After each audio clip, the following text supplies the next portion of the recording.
of people on. Thank you for taking the time to jump on this call. It really excites me actually to be talking. I'm usually talk one game at a time kind of guy, and as you guys know, and now to be able to talk about our seniors is really something that I enjoy, and this group has been a great group for us too. So I look forward to sharing some of the stories about this special group of guys that took on the challenge a while ago, and just to see this many people on the call. I know how much they've helped change Rutgers basketball, because I'm not sure 5 years ago if probably just be Jerry maybe and I 5 years ago. So unbelievable job that they've done, and even though senior night is going to be very different than any senior night I've been a part of, I want to thank the governor for allowing two people, to the seniors to have two family members at the game. They won't be able to be on the court with them, but they'll be able to watch from the stands. Just happened yesterday, so very appreciative, and each one of our players gets two family members can come and see them play. I know it's the last game of the year, but it is something, and I'm just thankful that the rules changed for this game, and they're going to be able to come and enjoy maybe watching their son play, and see these seniors off hopefully the right way.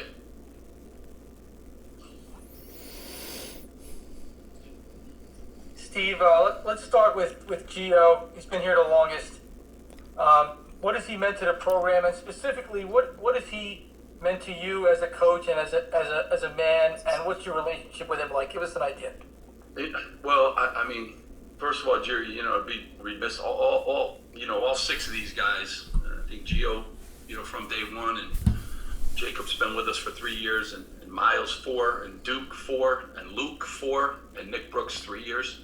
So all six of them, and those guys that have been with me for 4 years, and Gio being the start of it. But I think he took on the challenge. At the time, as you guys know, we were Rutgers basketball. We didn't have a practice facility. We were last place in the Big Ten. We had won one game prior to Gio getting here, and told him about all the challenges that were in front of him, and he accepted all that, and I'm just so proud, of all of them for the 4 years.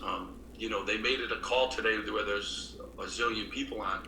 It's all because of the job that they've done in the last 4 years. It's only, not fitting to be playing their last game in front of a packed rack. That would be a fitting tribute to these guys. But it's just the way it is. And it's another challenge that they had to, from raising the program, to having winning seasons, to playing in front of nobody, and then playing in front of sold out crowds, and now the pandemic and social injustice and all the different things. These guys have had a full 4 years, and when I really reflect back on it, because I am so much one game, Jerry, and then I sat back, yesterday knowing that senior night, even that snuck up on us, and just thought about Gio Baker. I thought about Miles when he came in. They're both roommates together, and Duke, and how far that they've come. And I told them too this the other day. I said, this is great. Like, we're playing meaningful games in February, and people expect us to win every game. I said, you guys created that. There was a time here when that wasn't the case, and you guys have done that. You guys have created that, and the work that these guys have done, in the classroom. Our GPA as a team 3.4. The social injustice, those issues that they've had to deal with, COVID, empty gym to full gym, can't win on the road to winning on the road. Challenging all the best teams in the league, winning a lot of games, having winning streaks, but we've also had to fight through losing streaks and all that other stuff. And I said, boy, they've had a full plate, and Gio certainly has. I mean, from day one when he came in, I gave him the ball. He weighed 150 pounds. People doubted he could play at this level. I remember reading articles. He was a 2-star, and stuff challenge, fought through injuries, fought through losing streaks, winning streaks, became a great student too along the way. You know, just you know, really proud and you know, I'm in the streets now and everyone's watching our games on TV. I mean, that wasn't the case before these guys got here. It just wasn't. And, you know, only wish we could send them out, Jerry, Gio, and everybody else with the great rack being packed with the fans that were awesome. You know, but, you know, that's the last 16 months, so that hasn't been the case. They deserve, you know, to go out. And I know how much people do appreciate the kind of kids they are from great families. And the job that they've all done to raise the program and raise it to places that it hasn't been. And, you know, we'll hopefully enjoy the rest of this ride this year. Hopefully, these last 16 months have been kind of crazy, and, you know, send them out the right way with the reward that they should enjoy. Thanks, Steve. Thank you. We'll go to Keith Sargent next, and then Bobby. Steve, I guess, why are you honoring all players? I guess they obviously have some eligibility left. What made you decide an answer on whether or not Joe is definitely leaving? Same thing with Jacob, and same thing with Miles. Yeah, I mean, you know, the great part the NCAA did, like, we're going to have senior day across the whole country, but every senior gets this year back too. So, you know, they're all graduating, and they have graduated, some of them already. Jacob's in grad school and doing great, a grad student already. So they all going to have an opportunity, and I think that's one of the great things that the NCAA did, you know, to come back and give them that opportunity. But they're all seniors, and, you know, it's senior night, and we want to honor them. You know, and I hope they all come back. I love them all. I hope they come back for 100 years. And I would welcome all of them. I mean, Luke Nathan and Nick Brooks too, and we'll talk about all those guys that have scored more points and done more. Those two guys have been as awesome as anybody. And Mamadou Decore has been a core of our program from day one. He works hard. He's always ready when I call on him. He's a captain. He's a leader. He's a great teammate. You know, he's all the things that are good about college basketball. You know, so I want all of them, you know, to come back and they'll have that opportunity. But it is senior night, and they all graduated. They want to enjoy. They came in together, and Jacob came, you know, a year after that, but he sat out that 1 year. He's improved and done an unbelievable job in grad school. And Dean's List students, all these guys are great students and have been great, you know, people and players for us. And they've raised, you know, the level of this program that, you know, you don't see it every day like I do. You don't see the job that Luke Nathan does every day in practice. You don't see the job that Nick Brooks does. Nick keeps our team loose and it's funny as can be.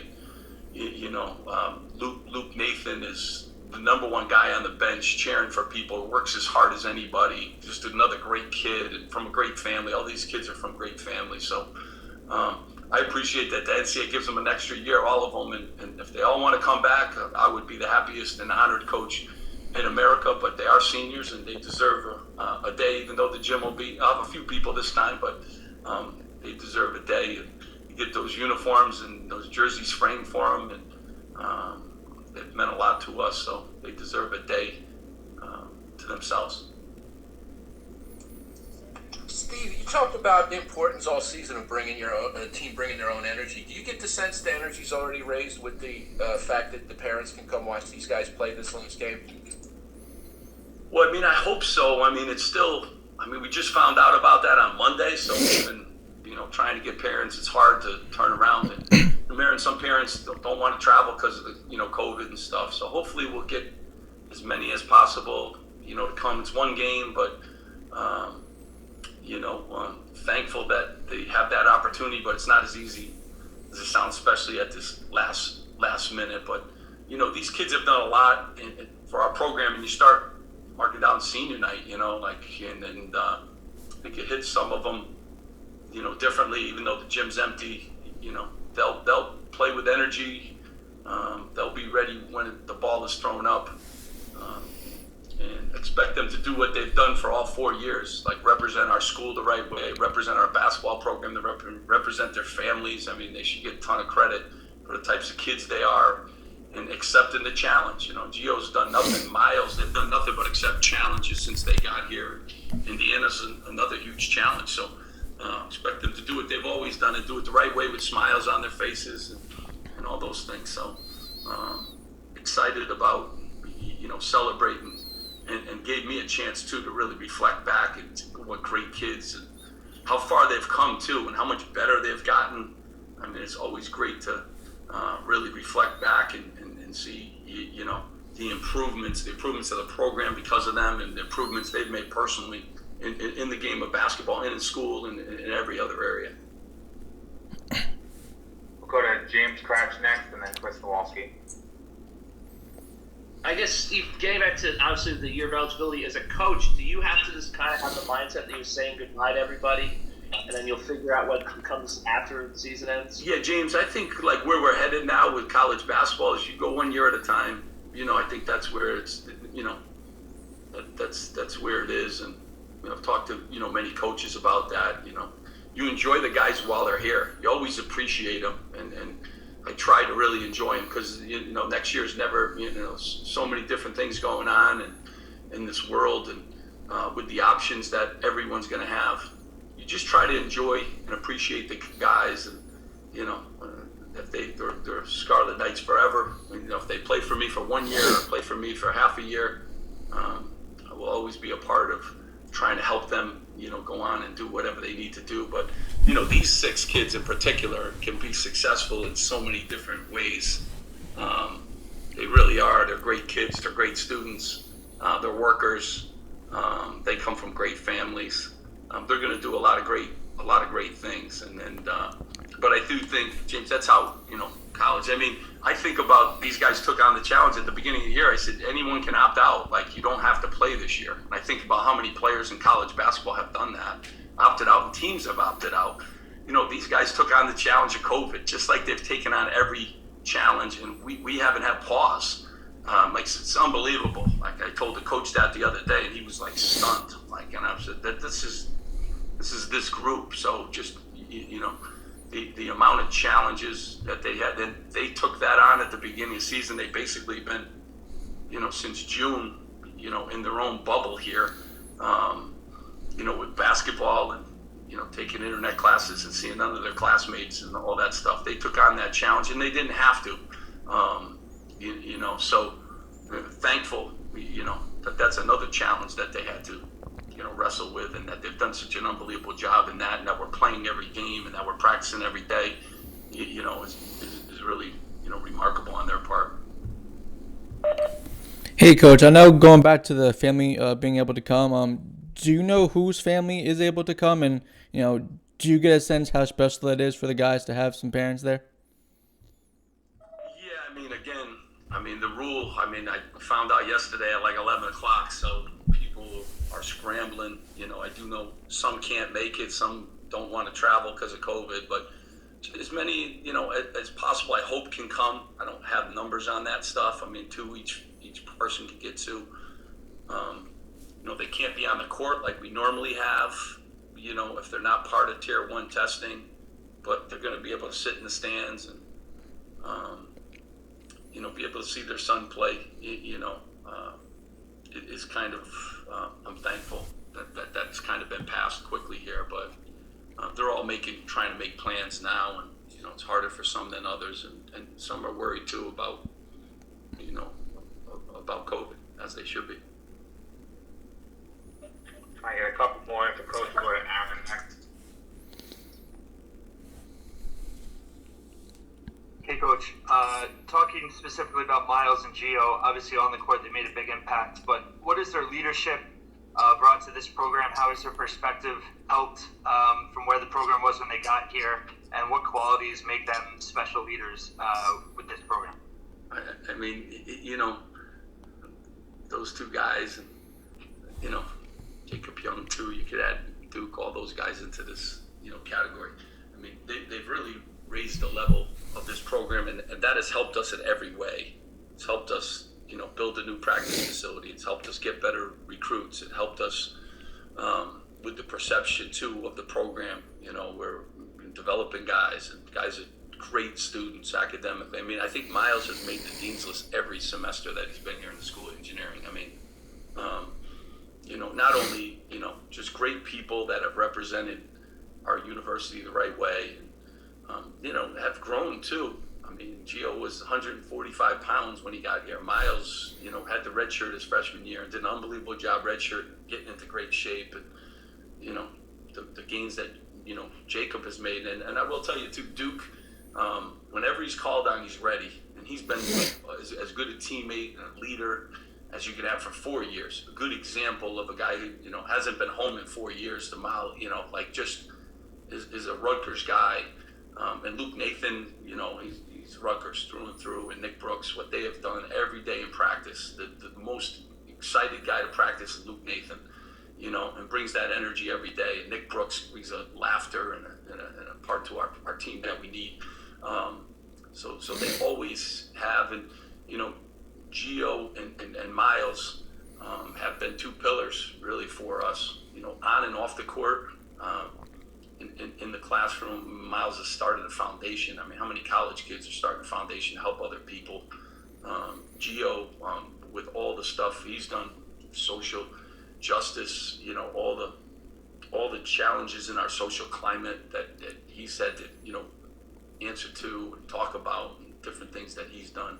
I mean, they've just been great leaders. But more importantly, I don't.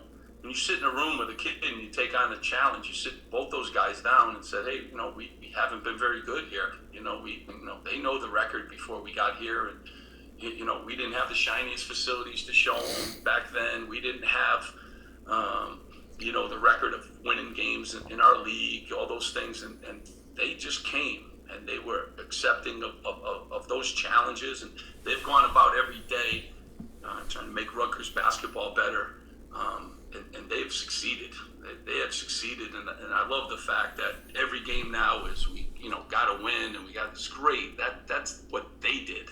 That's what they did. It's not what we did as coaches. Like, the players made those expectations. I love it. They expect to win every game now. It's great. And I said that to them. I said, hey, you guys created this. So now we got to go and do it. And that's where we wanted to be when they came here. I wanted people talking about us in February, talking about postseason, talking about, and they have done that, and they've done it with class, and all 6 of them have done it the right way, and they've been real representatives of what a great university this is, and what a great conference that we play in. And if you throw on all the added stuff that in a 4-year career, I don't know if you could go through more than what these guys have gone through. And I only wish, my only wish was, a place would be packed, because people need to enjoy and appreciate, and they would too. The rack would be going crazy for those 6 guys, and it's unfortunate, but we'll have the 40, 50 people, whoever's there, will be trying to make noise for 8,000. We'll go to Ryan Fonseca and then Keith Sargent. Yeah, Steve, a couple questions on Jacob. First of all, how is he doing? Physically after the end of the last game? Is he all right? He's fine. Yeah, Jacob's fine. Okay. So he is obviously the latecomer of this group. What did he add when he came into this group? And I know you're not big on starting lineups, but any thoughts to putting him back in for a senior night, a start? I mean, first of all, another kid in a great family, and he took on the challenge too. He took on the challenge in year 1 of his eligibility. We had won 20 games.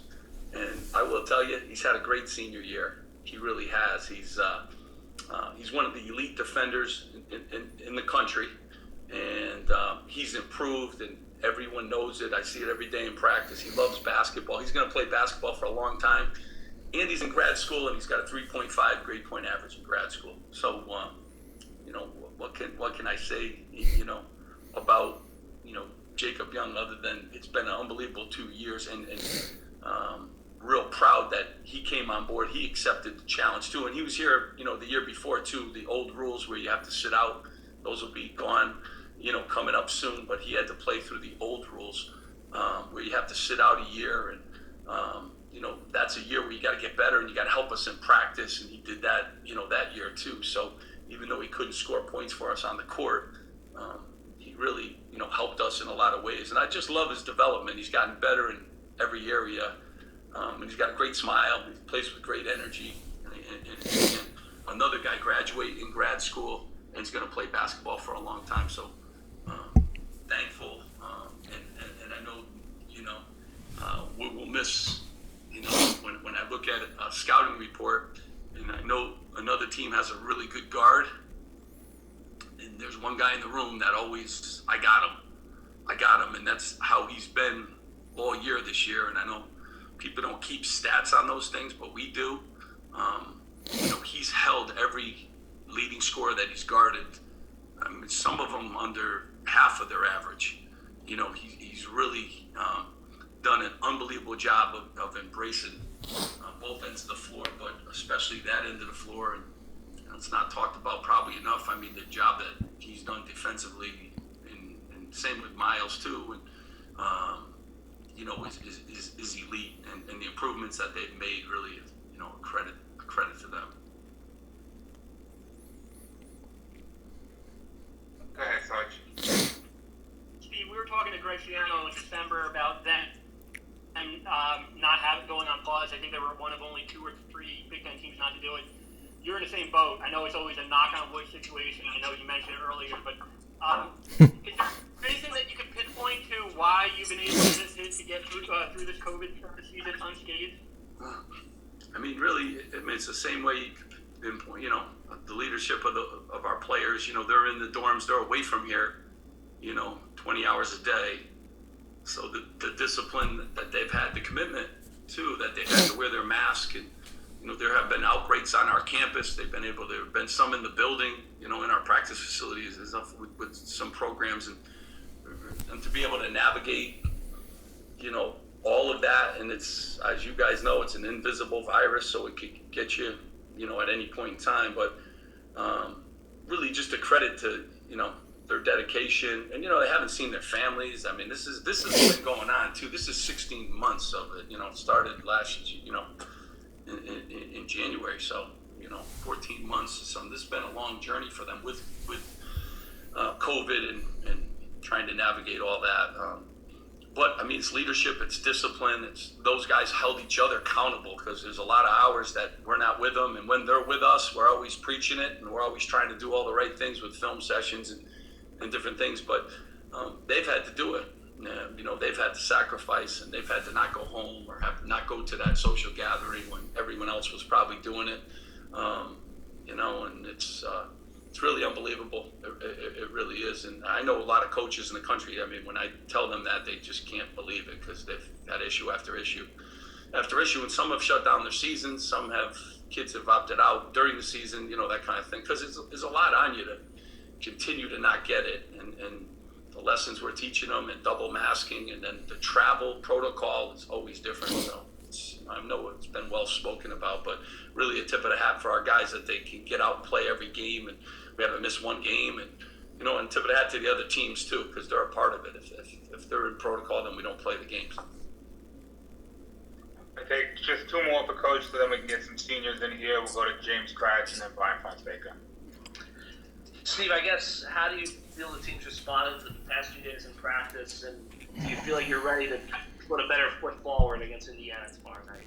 Yeah, I mean, our guys have been great, and I mean, we bounced back pretty quickly. We've been really good at bouncing back, but we're going to play a really good team. They're going to play well.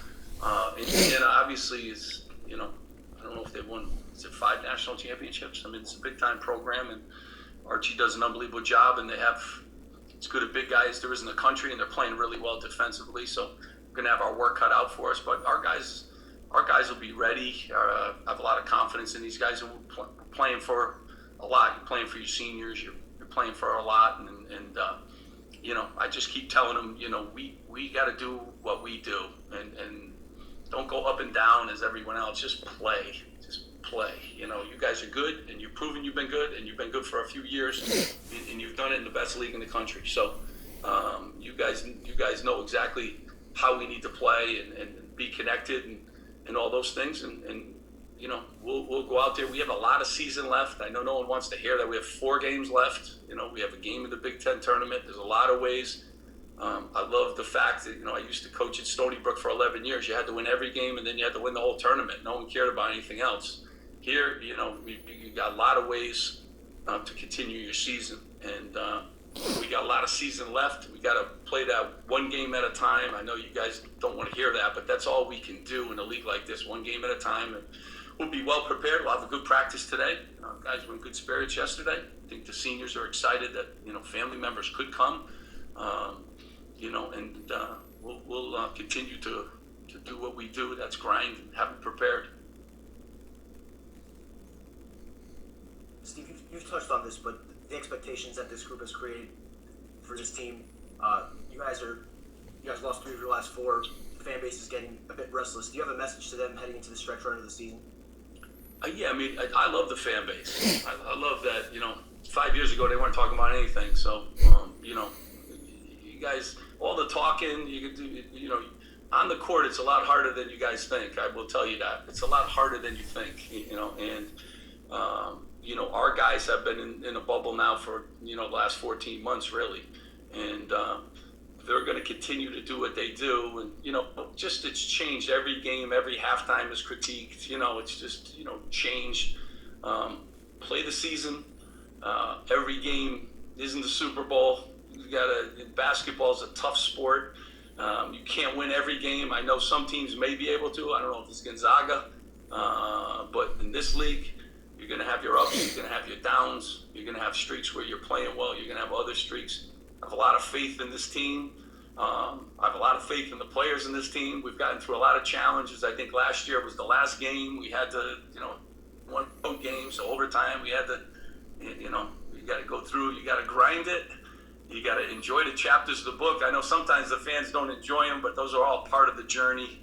Certainly, these guys have been on that journey for 4 years, and so they know how hard it is. I don't know if anyone else kind of realizes that. The staff does, and we also watch film of Indiana and say, Indiana's pretty good too. Nobody gives credit to the other teams that we play. Michigan's pretty good, but I love these challenges. I think our guys do too, and that's why we took this job. And I love where we are as a program, doing it right. Kids are graduating, doing great things. We're winning a lot of basketball games, even though we didn't win our last one. We've won a lot of basketball games in probably the best 2 years in the Big Ten history. So we have done some good things too, which I'm excited about, and I do often remind the guys of that. Thanks, Coach. Appreciate your time today. Guys, I appreciate all of you being on. I really do, and hopefully you'll enjoy senior night with these guys. And I know we've made everybody available. They all have classes, and they're all doing stuff, so at different times I think Jordan's going to get to you guys with whenever guys are free, but they all have crazy schedules too right now, so we'll get them all on with you guys, and appreciate you very much. You guys have a great day. Stay healthy. Hi, Coach. Hi, Coach. Thank Thanks, you. Coach. We got a couple guys lined up for you now, actually. Let Coach go.